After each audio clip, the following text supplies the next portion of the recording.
이 시간 묵상 기도 드리심으로 하나님께 예배드리겠습니다.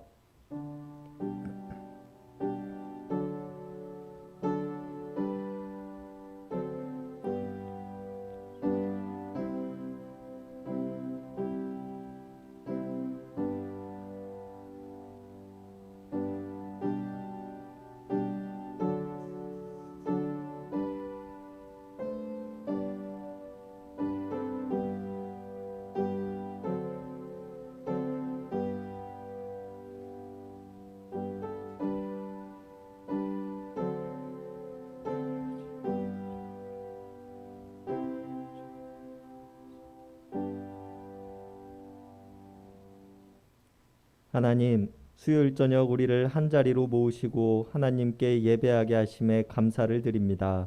창조주 되시는 하나님께서는 모든 만물을 선하게 창조하셨으며 선으로 인도하십니다. 그러나 우리는 하나님의 선하심을 본받지 못한 채 하나님께서 창조하신 것들을 파괴하며 살아가는 모습입니다. 이런 우리들을 불쌍히 여겨주시옵소서. 창조자를 보내는 우리가 하나님께 받은 것들을 잘 보존하여 우리의 자녀들에게 전하여 줄 수 있는 자들이 되게 하시고, 하나님께서 만물을 선하게 만드신 것처럼 우리가 모든 것들을 대할 때에 선으로 대할 수 있도록 도와주시옵소서. 우리가 이 시간 하나님께 드리는 예배가 기쁨의 예배가 되게 하시고 우리의 삶으로 이어질 수 있는 예배가 되게 도와주시옵소서. 우리를 사랑하시는 예수님의 이름 받들어 간절히 기도드렸습니다. 아멘. 우리 다 함께 찬송가 80장, 통합 찬송가 101장 부르시겠습니다.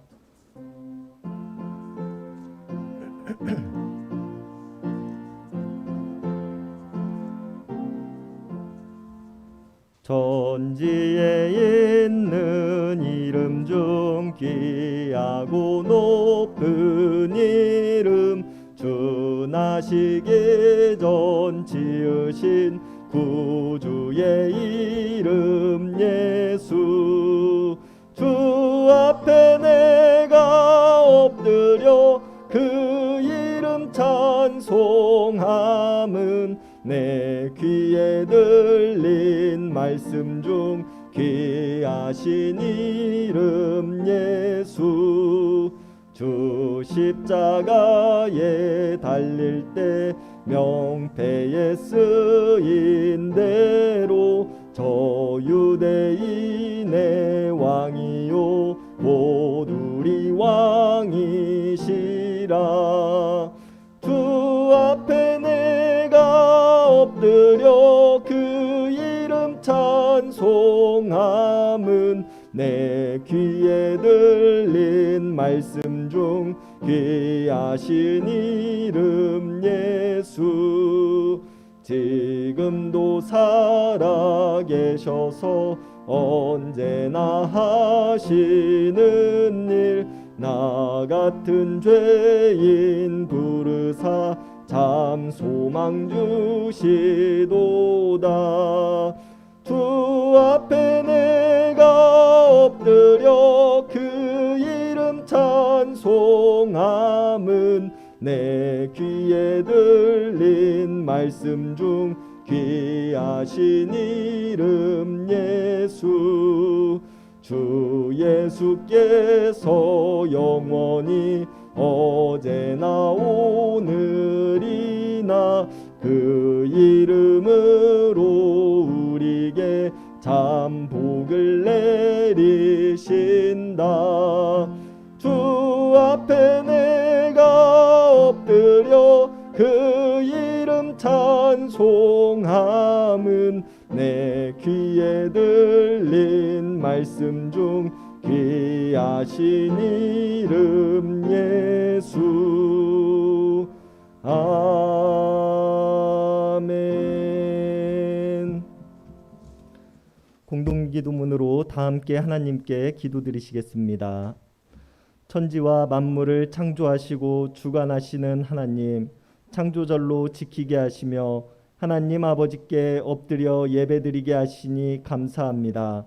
9월에는 온 세상과 생명을 축복하신 하나님을 기억하게 하시며 온 세상을 사랑하시는 하나님의 뜻에 합당한 일꾼이 되게 하옵소서. 모든 만물이 협력하여 하나님의 솜씨를 드러내는 은혜를 맛보게 하시며 우리가 하는 모든 일도 하나님의 창조 질서를 따르게 하시옵소서. 십자가를 통해 사랑으로 역사하시는 하나님의 계획을 깨닫게 하시며 모든 죄악과 불의에서 우리들을 지켜주시고 회개하는 심령마다 새롭고 정결한 마음을 부어 주시옵소서. 하나님 자녀로 삼으시고 하나님 나라 일꾼으로 부르신 뜻을 깨닫고 어디서나 맡은 일을 통해 하나님의 뜻을 이루어 나가는 일꾼 되게 하옵소서. 주님의 몸된 교회가 생명과 사랑을 증거하는 교회가 되게 하시고 9월에는 우리의 말과 행동이 날마다 주님을 닮아가게 하여 주시옵소서. 믿음의 주요 우리를 온전하게 하시는 예수 그리스도의 이름으로 기도드립니다. 아멘.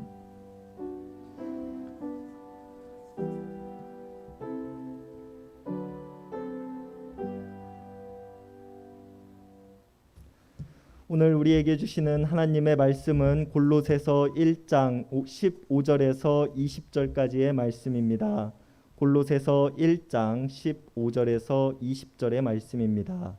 신약성경 325페이지입니다.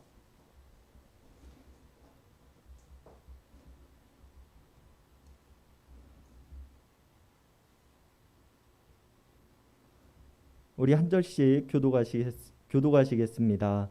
그는 보이지 아니하시는 하나님의 형상이시요 모든 피조물보다 먼저 나신 이시니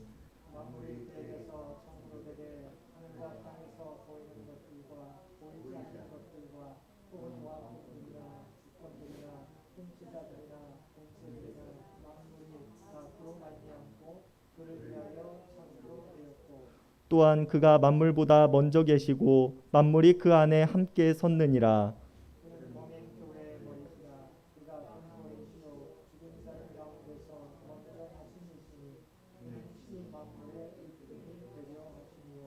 아버지께서는 모든 충만으로 예수 안에 거하게 하시고 그의 십자가의 피로 화평을 이루사 만물 곧 땅에 있는 것들이나 하늘에 있는 것들이 그로 말미암아 자기와 화목하게 되기를 기뻐하심이라.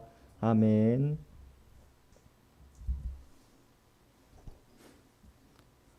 우리가 성경의 서신서 즉 편지를 읽기 시작할 때 가장 중요하게 보아야 하는 요점들 중에 몇 가지가 있다면 서론이 그 중에 하나일 것입니다. 우리가 누군가에게 편지를 쓸 때도 그렇지만 가장 먼저 내가 누구인지를 밝히고 난 다음에 바로 이어지는 이야기는 내가 이 편지를 보내는 목적에 대해서 기록하고 있기 때문입니다. 그리고 바울이 쓴 대다수의 편지들은 이러한 특징을 명확하게 보여주고 있으며 골로새서도 이러한 특징에서 크게 벗어나지 않는 모습을 보여줍니다. 그렇기 때문에 우리가 오늘 골로새서의 본문을 잘 이해하고 잘 살펴보기 위해서는 편지의 서문, 인사가 끝난 후 이 편지를 왜 썼는가에 대한 목적을 우선적으로 살펴보아야 합니다. 그런 의미에서 바울의 인사가 끝난 뒤 바로 이어지는 오늘 본문의 앞절인 9절에서 바울이 하나님께서 여러분들에게 모든 신령한 지혜와 총명으로 하나님의 뜻을 아는 지식을 채우기를 바란다고 이야기를 하고 있다는 점, 그리고 11절에서 이것들을 알을 통하여 여러분들이 하나님의 영광의 권능에서 오는 모든 능력을 통하여 강하게 되고 그 강함을 통하여 기쁨으로 끝까지 참고 견디기를 바란다고 이야기하고 있다는 점을 통해서 우리가 오늘 바울이 골로새 교회에게 이 편지를 보냄을 통해 무엇을 이야기하고자 하는지에 대해서 알 수 있습니다. 그리고 바울이 하나님을 아는 지식을 통하여 여러분들이 강하여지기를 바란다고 이야기하는 것에 근거해서 우리가 이 편지에는 기록되어 있지는 않지만 알 수 있는 사실은 무언가의 힘에 의해 현재 골로새 교회의 사람들은 하나님을 믿는 믿음을 끝까지 참고 견딜 수 있는 힘을 잃어가고 있으며 그들이 하나님을 믿는 믿음에 있어서 커다란 변혁의 시기를 겪고 있다는 것을 우리가 알 수 있습니다. 그리고 바울은 이런 상황에 처한 골로새 교회의 사람들이 하나님을 아는 지식을 바로 알기를 원하면서 이 편지를 썼고, 이 편지를 통하여 여러분들이 하나님을 아는 지식을 채워나감으로써 골로새 교회의 사람들의 믿음을 흔들리게 만드는 여러 가지 위협들로부터 이겨낼 수 있는 힘을 기르기를 원한다는 것을 우리가 알 수 있습니다. 그렇다면 우리는 골로새 교회의 성도들을 위협하고 있는 것들이 무엇인지에 대해서 생각을 해보아야 합니다. 이것을 우리가 생각해 보기 위해서는 당시 골로새라는 지역이 어떠한 모습을 지닌 곳이었는가에 대해서 우선적으로 생각을 해보아야 합니다. 지금의 터키 지역에 존재하던 골로새는 바울 시대 이전에는 커다란 대도시의 모습을 갖추었던 곳이기도 했지만 바울의 때에는 쇠퇴한 소도시 정도의 모습을 가지고 있던 지역이었습니다. 그럼에도 불구하고 이곳 주변에는 몇몇 커다란 도시들이 존재하였고 많은 사람들의 왕래가 이루어지던 지역이기도 했습니다. 그렇다 보니 이곳은 이국적인 종교들의 안식처로도 많은 사람들에게 널리 알려져 있던 지역이었으며 수많은 제사와 태양, 달, 별 등을 섬기는 일들이 매일같이 이루어지기도 했던 지역이기도 했습니다. 이러한 골로새 지역의 모습을 우리가 생각해 보자면 사도행전에서 바울이 아덴에 방문했을 때 보았던 수많은 철학과 신들을 섬기던 그 지역의 사람들의 모습이 떠오르기도 합니다. 바울은 아덴 사람들을 보면서 평가하기를 그들은 새로운 것을 말하고 듣는 것 외에는 달리 시간을 사용하지 않는 사람들이라고 이야기를 합니다. 이것이 무슨 말인가 하면 철학적, 종교적으로 새로운 이야기, 즉 많은 사람들로 하여금 자극적인 이야기들을 함으로 사람들의 관심을 끌기도 하고 그것이 진실이던 진실이 아니던 오로지 자극에만 충실해 더 자극적인 이야기, 더 많은 대중들로 하여금 관심을 끌만한 이야기들로만 채워져 있는 도시였다고 바울이 평가하고 있는 것입니다. 마치 현대 사회에서 뉴스 기사나 요즘 유행하는 미디어들이 사회에 어떠한 파장을 가져다 줄지에 대해서는 관심은 없고 더 자극적으로만 만들어서 오롯이 사람들이 관심을 끌고 그것을 추종하게 만드는 것과 같은 모습이었다라고 이야기를 하고 있는 것입니다. 그리고 골로새 지역이 이러한 아덴의 모습과도 크게 다를 바 없는 사회의 모습을 가지고 있는 형태였습니다. 그렇다 보니 골로새 교회의 성도들은 이방 종교로부터의 신학적 공격을 받는 일도 자주 있었고 그것을 통해 하나님을 믿는 신앙이 흔들리는 일들이 발생하기도 했다는 것입니다. 실제로 골로새서 2장 8절에서 바울은 골로새 교회의 사람들을 향하여 누가 철학과 헛된 속임수로 너희를 사로잡을까 주의하라 라고 이야기를 하기도 합니다. 이처럼 골로새 지역은 수많은 이방 종교들과 철학의 주창자들에 의해서 골로새 교회의 성도들의 신앙적 위협들이 이루어지고 있었다는 것을 우리는 기억해야 합니다. 그리고 지금도 마찬가지지만 철학과 여러 종교들이 가장 중요하고 가치 있게 생각하는 것은 그 시작에 관한 이야기일 것입니다. 철학을 한다고 하면 나는 누구인가 라는 질문에서부터 시작되어지기 때문입니다. 나는 누구인가에 대해서 질문을 한다는 것은 나는 어디로부터 왔는가에 대해서 생각하게끔 만들어주고 나는 어디로부터 왔는가에 대한 질문은 우리의 근본은 어디로부터 시작되어졌는가에 대한 생각의 확장으로 이루어집니다. 그리고 당시를 살아가던 사람들 또한 이러한 질문을 통해서 각자의 철학과 종교를 확립해 나갔으며 이러한 질문을 가진 사람들에게 대답을 해주는 것이 당시의 철학과 종교의 역할이었고 수많은 종교들이 자신들만의 창조 이야기를 만들어내기도 했습니다. 그리고 오늘 본문의 시작을 통해서 바울은 태초부터 계신 이 만물을 창조하신 이가 하나님이시며 보이지 아니하시는 하나님의 형상으로 드러나신 예수 그리스도이심을 선포하고 있는데 이것은 철학과 이방 종교들이 하나님의 창조물인 인간이 만들어낸 것뿐이며 진정한 근본은 하나님께로부터 나왔음에 대해서 이야기를 하고 있습니다. 그렇기에 바울은 당시의 골로새 교회의 사람들과 우리들에게 자신 있게 여러분, 여러 철학과 이방 종교들은 여러분들을 속이는 자들이며 오직 예수 그리스도만이 진리이시오. 그분에게 참된 길이 있습니다. 라고 이야기를 할 수 있는 것입니다.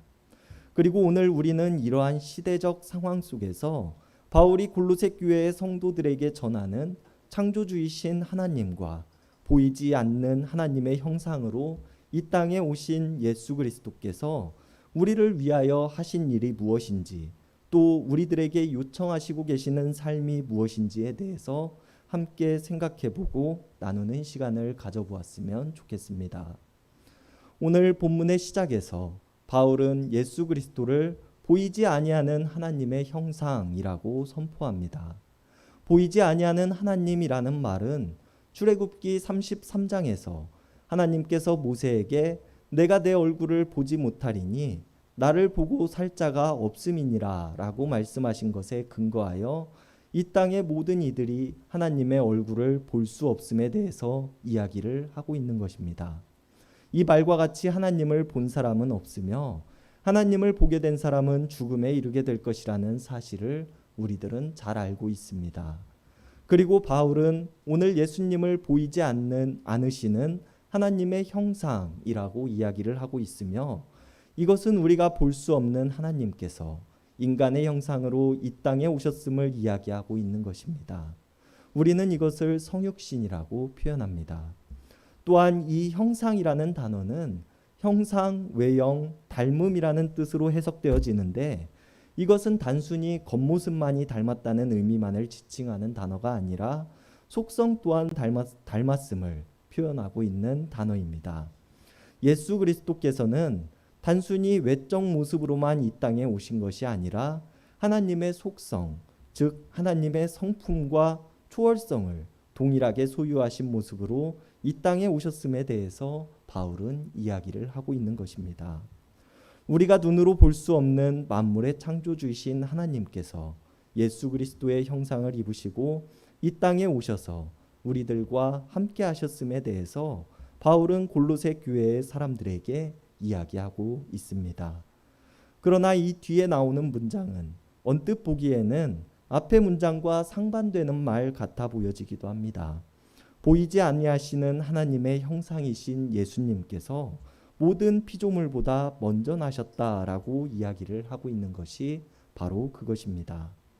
이 말은 마치 예수님께서 하나님께서 창조하신 모든 피조물들 중 가운데서 가장 먼저 창조하신 것처럼 이해되어지기 때문입니다.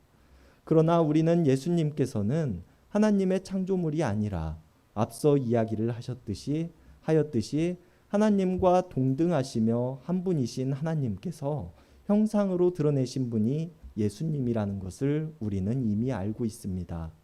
그런데 왜 바울은 이런 말을 사용하였을까? 우리가 생각을 해보아야 하는데요. 이것은 하나님께서 예수 그리스도를 가장 먼저 창조하셨다고 문자대로 우리가 이해를 하기보다는 예수님께서 이 땅에서 살아가실 때 우리들의 이해를 돕기 위해 하나님을 아버지라 표현하신 것과 같이 이 땅에 아들의 모습으로 오신 예수님을 아버지의 모습이신 하나님께서 낳으신 자녀라고 표현하고 있다는 것을 이야기하는 것입니다. 무슨 말인가 하면 예수님께서는 그 누구도 하나님을 아버지라 부르지 못하던 때에 먼저 하나님을 아버지라 부르셨고 우리들에게도 아버지라 부르게끔 가르치셨다는 것입니다. 먼저 아들이 되셨으며 그 믿음을 통하여 우리들을 자녀 삼아 주셨다는 것을 의미한다는 것입니다. 그리고 16절에서 만물이 예수님 안에서 창조되었다고 이야기를 하고 있는 바울의 말을 본다면 바울이 단순히 예수님을 하나님의 창조물들 중 하나로 생각한 것이 아니라 이러한 의미에서 사용한 말이라는 것을 우리가 이해할 수 있습니다.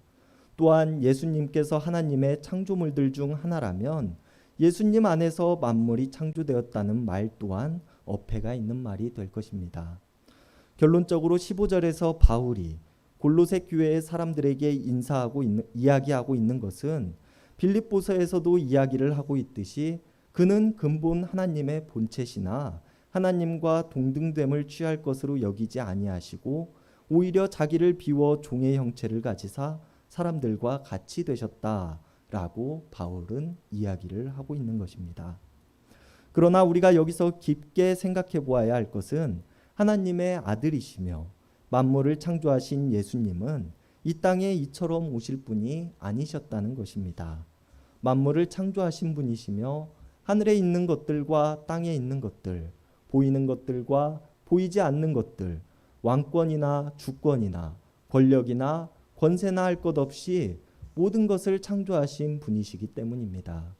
모든 만물보다 먼저 계신 분이시며 모든 만물이 예수 그리스도 안에 존재하는 창조주께서 낮고 낮은 이 땅에 오셨다는 것을 우리는 기쁨과 감사함으로 느껴야 한다는 것입니다. 그럼에도 불구하고 이렇게 이 땅에 오신 예수님께서는 그 목적하신 바가 있으셨다고 바울은 이야기를 합니다. 18절 후반절에서 바울은 예수님께서 이 땅에 오심은 만물의 으뜸이 되고자 하심이라고 이야기합니다. 그런데 우리가 여기서 생각해 보아야 하는 것이 있습니다.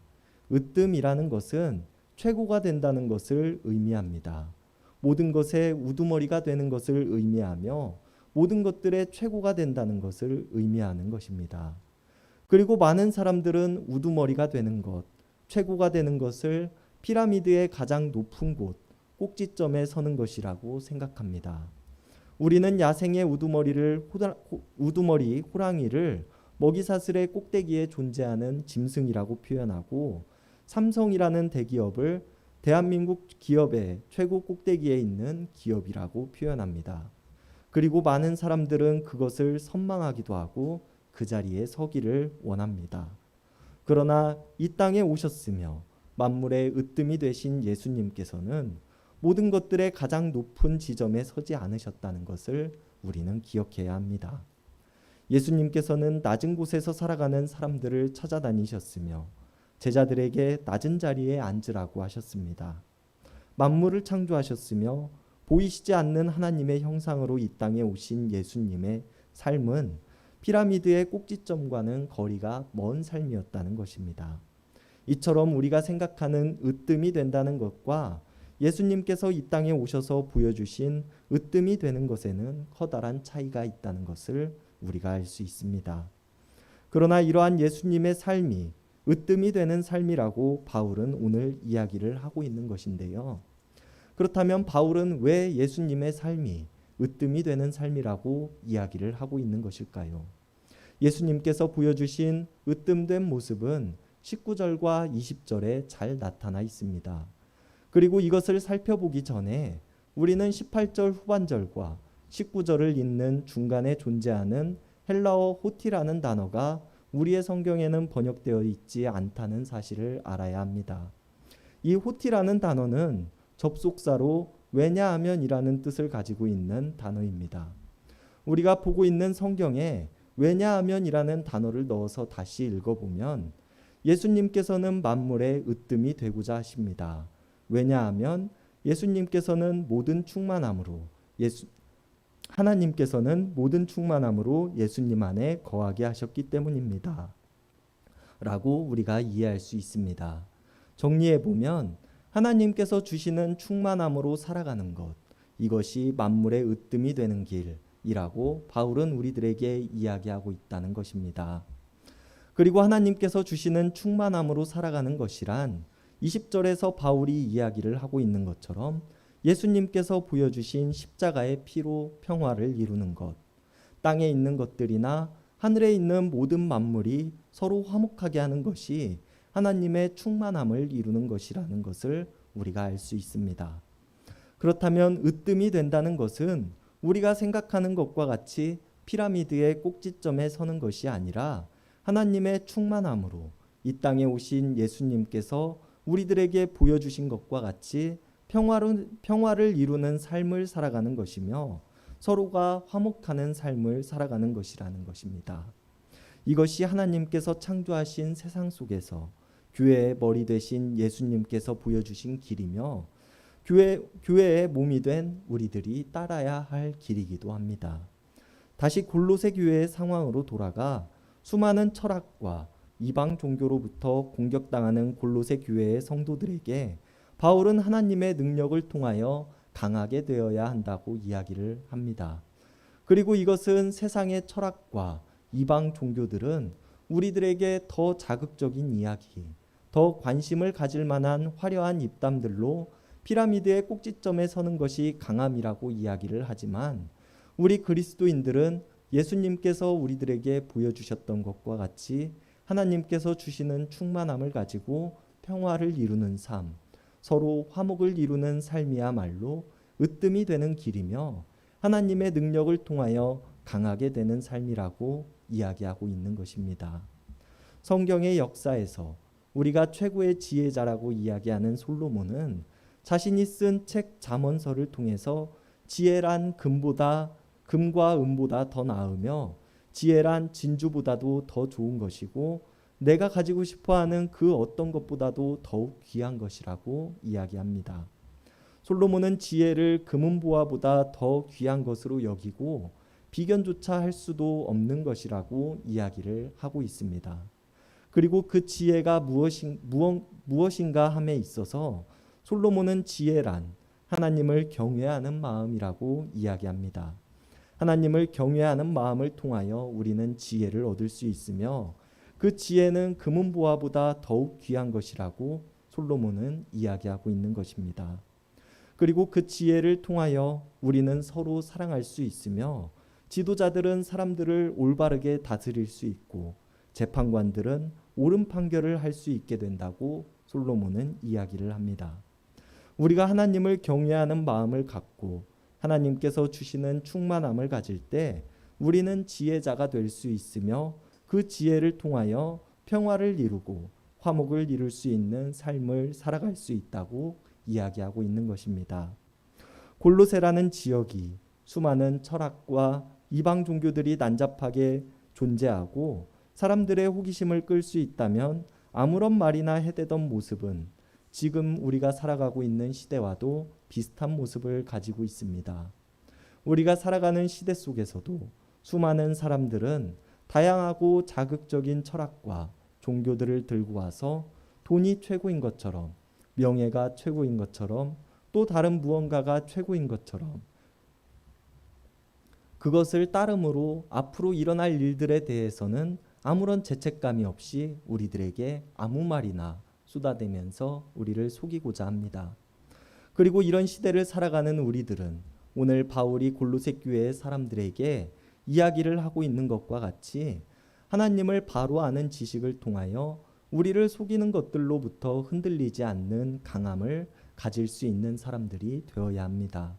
많은 사람들이 피라미드의 꼭지점에 서는 것이 강하여지는 것이며 으뜸이 되는 것이라고 이야기하던 때에 하나님의 본체이시나 동등됨을 취하지 않으심으로 이 땅의 아들의 모습으로 오셔서 우리들에게 진정한 으뜸된 모습이 무엇인지 알려주신 예수님의 모습을 우리가 본받음으로 하나님께서 주시는 충만함을 통해서 세상이 말하는 으뜸된 사람이 아니라 십자가에서 피로 평화를 이루셨으며 모든 만물로 하여금 화목하게 하신 예수님을 본받아서 화목을 이루는 길에서 으뜸이 될 수 있는 우리들 모두가 될 수 있기를 바랍니다.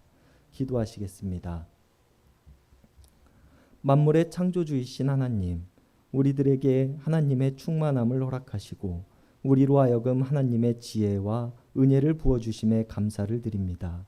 하나님께서는 우리들에게 충만함으로 채워주셨지만 우리는 하나님께서 주시는 충만함과 지혜보다는 세상의 사람들이 이야기하고 있는 지식과 배움만을 따르며 살아가고 있는 모습입니다. 가장 높은 자리에 앉는 것이 성공이라고 이야기하고 가장 돋보이는 곳에 서는 것이 승리하는 것이라고 이야기합니다. 그러나 우리를 찾아오신 예수님께서는 우리들에게 하나님의 참된 지혜는 평화를 만드는 것, 서로 화목하는 것에 있음을 알려주셨습니다. 우리가 이 말씀을 기억함으로 교회의 머리이신 예수님을 따르는 교회의 지체들이 되게 하여 주시옵소서. 우리가 예수님의 길을 따름으로 이 땅에 하나님께서 계획하셨던 모든 일들이 일어나게 하시고 우리가 예수님의 뜻을 따름으로 하나님의 의가 이 땅에 실현되게 하여 주시옵소서.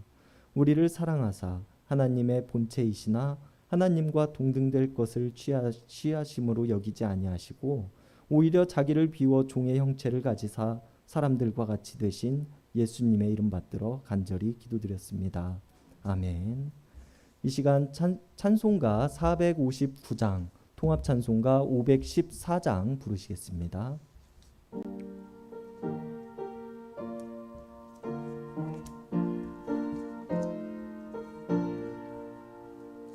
누가 주를 따라 섬기려는가? 누가 죄를 떠나 주만 따를까? 누가 주를 섬겨 남을 구할까? 누가 주의 뒤를 따라가려나? 부르심을 받아 주의 은혜로 주를 따라가네. 주만 따르네.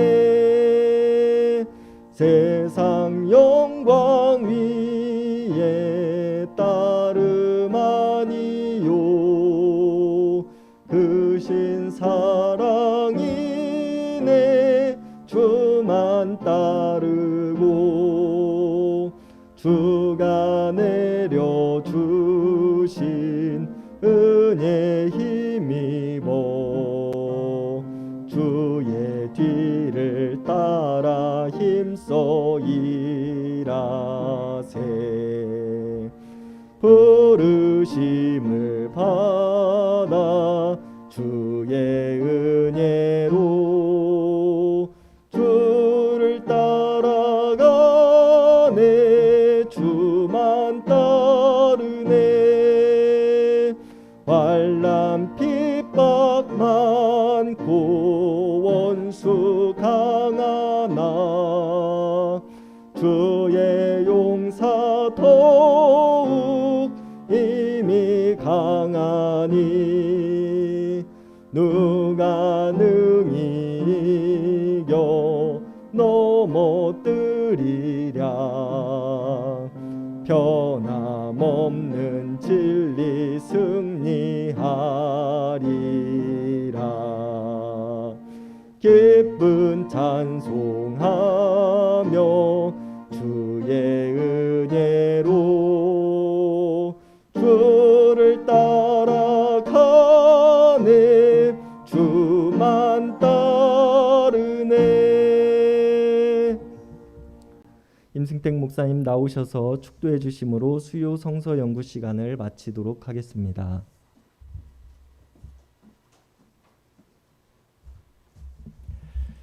몇 가지 광고 말씀드립니다. 저희가 창조절 첫째 주일을 보내고 있습니다. 천지를 창조하시고 우리 주관하시는 분은 우리 하나님이신 줄 믿습니다.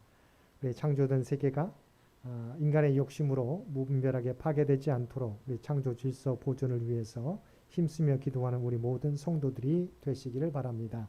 오는 주일은 우리가 9월 둘째 주일로 우리의 9월 생일자 축하 시간이 있습니다. 또한 이번 주 내일 종로 시찰의 정기회가 오후 4시 초원교회당에서 있겠습니다. 여러분 기도하실 때 우리 고3 수험생을 잊지 않고 우리 김기은, 우리 정민수 학생을 위해서 계속해서 기도해 주시기를 부탁을 드립니다. 우리가 오는 주일 9월 12일은 우리가 4, 5, 6 구역이 우리가 순서입니다. 우리 기억하시고 4, 5, 6 구역 우리 구역원들 함께 참여해서 예배해 주시기를 바랍니다. 우리 장기 요양 환우들도 여러분 계속 기도하시겠지만 잊지 않고 계속해서 기도해 주시기를 부탁을 드립니다. 나머지 광고는 주보를 참고하시기 바랍니다. 이제는 우리 주 예수 그리스도의 은혜와 아버지 하나님의 극진하신 사랑하심과 성령님의 세상 끝날까지 영원토록 우리와 함께 하시며 우리를 인도하시는 놀라운 교통의 역사가 오늘 주신 말씀을 따라 주님처럼 하나님과 근본 본체이셨지만 높아지려고 하지 않으시고 낮아지셔서 하나님의 뜻을 이루셨던 것처럼 우리도 주님의 마음을 품고 겸손과 겸손으로 주의 사명 감당하며 살아가겠노라고 결단하며 세상 가운데 나아가는 사랑 주의 백성들과 그의 가정과 산업의 터전 위에 오늘도 주님 전에 나와 예배드리는 주의 백성들과 각자의 삶의 자리에서 마음을 다하여 예배드리는 모든 주의 백성들 머리 위에 이제로부터 영원토록 함께 해주시기를 우리 주 예수님의 이름으로 간절히 축원하옵나이다. 아멘.